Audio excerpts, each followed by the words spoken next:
J'ai appris cette recette au Brésil, maintenant je veux la faire tous les jours. Je vais commencer ici en coupant les oignons.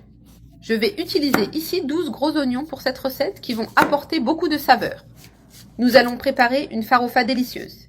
J'ai coupé ici les 12 oignons, je vais les réserver pour l'instant, jusqu'à ce que nous les utilisions dans la poêle.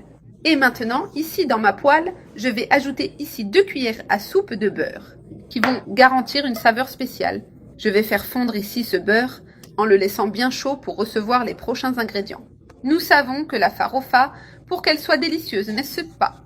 Elle doit être faite avec du beurre, et celle-ci ne fera pas exception, elle va être délicieuse. Maintenant, je vais prendre ici mon oignon déjà coupé. Et je vais faire revenir ici cet oignon, jusqu'à ce qu'il soit doré et bien tendre.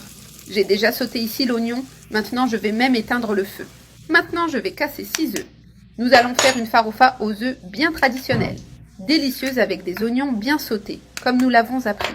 Maintenant, je vais les ajouter ici avec l'oignon, avec la poêle déjà préchauffée. Je vais rallumer ici le feu pour tout faire frire ensemble. Et je vais faire frire ici ces œufs avec cet oignon, en remuant bien pour incorporer les saveurs. Cette farofa est délicieuse et très pratique à préparer. J'ai déjà fait frire ici les œufs. Ils sont bien émiettés et savoureux. Maintenant, nous allons assaisonner notre farofa pour la rendre encore meilleure. Je vais mettre ici une cuillère à café de sel pour rehausser les saveurs. Voici une cuillère à café de poivre noir qui donne une touche légèrement piquante. Je vais aussi mettre une demi-cuillère à café de piment broyé pour donner plus de caractère à la recette. Je vais ajouter de l'ail frit et je vais aussi ajouter du paprika.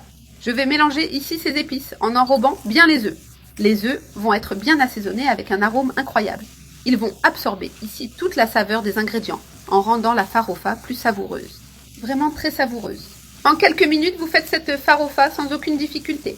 Petite farofa ici avec le goût du Brésil, pleine de tradition et de saveur.